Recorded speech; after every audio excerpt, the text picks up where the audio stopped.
ಎಣಿಕೆ ಮುಗಿದಿದೆ. Election commission announce ಮಾಡಿದಾಗ ಫಲಿತಾಂಶ ಗೊತ್ತಾಗುತ್ತೆ. ಸರ್, ಈಗ ಕ್ರಾಸ್ ವೋಟು ಕೂಡ ಆಗಿದೆ. ಅಂದ್ರೆ ಜೆಡಿಎಸ್ ಇಂದನೂ ಆಗಿದೆ, ಬಿಜೆಪಿ ಇಂದನೂ ಆಗಿದೆ. ಎಷ್ಟೆಷ್ಟಾಗಿದೆ ಅದಿನ್ನೂ ಅದೆಲ್ಲ ಲೆಕ್ಕ ಅವರೇ ಕೊಡಬೇಕು. ಬಟ್ ಬಿಜೆಪಿ ಕೂಡ ಪಾರ್ಟಿ ವಿತ್ ಡಿಫರೆನ್ಸ್ ಕೂಡ ಅವರು ಕ್ರಾಸ್ ವೋಟ್ ಮಾಡಿದ್ದಾರೆ, ದಳದವರು ಕ್ರಾಸ್ ವೋಟ್ ಮಾಡಿದ್ದಾರೆ. ನಮ್ಮ 5 ಅಭ್ಯರ್ಥಿಗಳು ನಾವು ಗೆದ್ದಿದ್ದೀವಿ. ಮತ ಎಣಿಕೆ ಮುಗಿದಿದೆ.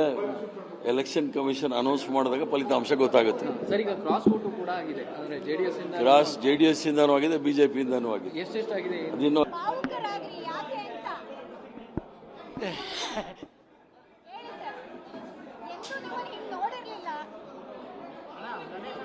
ಎಐಸಿಸಿ ಅಧ್ಯಕ್ಷಗೆ ನಾನು ಋಣಿಯಾಗಿರ್ತೀನಿ. ನನ್ನ ಪ್ರೀತಿಯ ಮುಖ್ಯಮಂತ್ರಿಯಾದ ಡಿ.ಕೆ. ಶಿವಕುಮಾರ್ ಅವರು, ನಮ್ಮ ಉಸ್ತುವಾರಿ ಮಂತ್ರಿಗಳಂತ ಪ್ರಿಯಾಂಕ್ ಖರ್ಗೆಜಿ ಅವರು ಮತ್ತು ಶ್ಯಾಮ್ ಪ್ರಕಾಶ್ ಪಾಟೀಲರು, ಆ ಭಾಗದ ಎಲ್ಲ ಶಾಸಕರು, ಬಳ್ಳಾರಿ ಇರ್ಬೋದು, ಬಿಜಾಪುರ ಇರ್ಬೋದು, ಮತ್ತು ಗುಲ್ಬರ್ಗ ಬೀದರ್ಲಿಂದ ಈಶ್ವರ ಖಂಡ್ರೆ, ಎಂ.ಬಿ. ಪಾಟೀಲ್ ಹಿಡಿದು ಎಲ್ಲರೂ ಕೂಡ ನನಗೆ ಸಹಾಯ ಮಾಡಿದ್ದಾರೆ. ನಮ್ಮ ಪ್ರಿಯಾಂಕ್ ಖರ್ಗೆಜಿಯವರು ಇರಲ್ಲ ಅಂದ್ರೆ ಇವತ್ತಿನ ಜೀವಿತ ನನಗೆ ಅವಕಾಶ ಸಿಗ್ತಿದ್ದಿಲ್ಲ.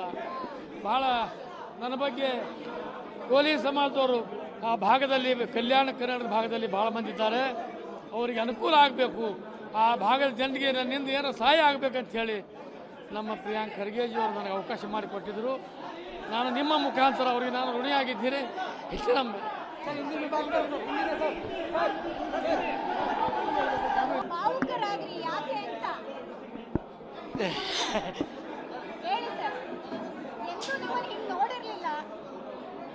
ಟಿವಿ9 ಜೊತೆ ಇದ್ದಾರೆ ಬಿಜೆಪಿ ಅಭ್ಯರ್ಥಿ ರಘು ಕಟೀಲ್ ಅವರೇ, ನೀವು ಗೆಲುವನ್ನು ಸಾಧಿಸಿದ್ರಿ, ಆದರೆ ನಿರೀಕ್ಷಿತ ಮತಗಳು ನಿಮಗೆ ಬಂದಿಲ್ಲ. ಇಲ್ಲ, ಒಂದೇ ಒಂದು ಮತ ನನ್ನ ಹೆಸರದು ಇನ್ವ್ಯಾಲಿಡ್ ಆಗಿರೋದು. ಲಿಂಗರಾಜ್ ಪಾಟೀಲ್ ಅವರಿಗೆ 3 ಮತ ಬರಬೇಕಾಗಿತ್ತು. ಅದ್ರ ಬಗ್ಗೆ ಪಕ್ಷ ನೋಡುತ್ತೆ. ಈಗ ನಿಮಗೆ 1 ಮತ ಕಡಿಮೆ ಆಗಿದೆ, 30 ಮತ ನಿಗದಿಪಡಿಸಲಾಗಿತ್ತು. 1 ಮತ ಕಡಿಮೆ ಆಗಿದೆ. ಇಲ್ಲಿ ಬಿಜೆಪಿಯವರೇ ಕ್ರಾಸ್ ವೋಟಿಂಗ್ ಮಾಡಿದಂತಾಗಿದೆ. ಇಲ್ಲಿ ಕ್ರಾಸ್ ವೋಟ್ ಆಗಿಲ್ಲ, ಇನ್ವ್ಯಾಲಿಡ್ ಆಗಿದೆ. ಅದನ್ನ ಪಕ್ಷ ನೋಡುತ್ತೆ. ಓಕೆ, ಈಗ ಲಿಂಗರಾಜ್ ಪಾಟೀಲ್ ಅವರಿಗೆ 2-3 ಮತಗಳು ಕಡಿಮೆ ಆಗಿರುವಂಥದ್ದು ಆಗಿದೆ. ಆದರೆ ಗೆಲ್ತಿದ್ದಾರೆ, ತೊಂದರೆ ಏನಿಲ್ಲ. ಈ ವಿಚಾರವನ್ನು ವರಿಷ್ಠರು ಗಮನಿಸ್ತಾರೆ, ನಾನು ಉತ್ತರ ಹೇಳಲಿಕ್ಕೆ. ಈಗ ಸುಲಭವಾಗಿ ಗೆಲ್ಲಬೇಕಾಗಿದ್ದಂಥ ಬಿಜೆಪಿ ಅಭ್ಯರ್ಥಿಗಳು ಎಲಿಮಿನೇಷನ್ ರೌಂಡ್ನಲ್ಲಿ ಗೆಲ್ಲುವಂಥ ಪರಿಸ್ಥಿತಿ ಬಂದಿತ್ತು ಇವತ್ತು.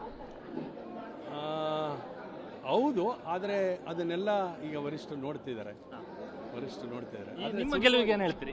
ನನ್ನ ಗೆಲುವಿಗೆ ಅತ್ಯಂತ ಸಂತೋಷ ತಂದಿದೆ. ಒಂದು ಸಾಮಾಜಿಕ ನ್ಯಾಯ, ಒಬ್ಬ ಸಾಮಾನ್ಯ ಕಾರ್ಯಕರ್ತನನ್ನು ಭಾರತೀಯ ಜನತಾ ಪಾರ್ಟಿ ಗುರುತಿಸುವ ಮೂಲಕ ಸಾಮಾಜಿಕ ಬದ್ಧತೆ, ಸಂವಿಧಾನ ಬದ್ಧತೆ, ಪ್ರಜಾಪ್ರಭುತ್ವದ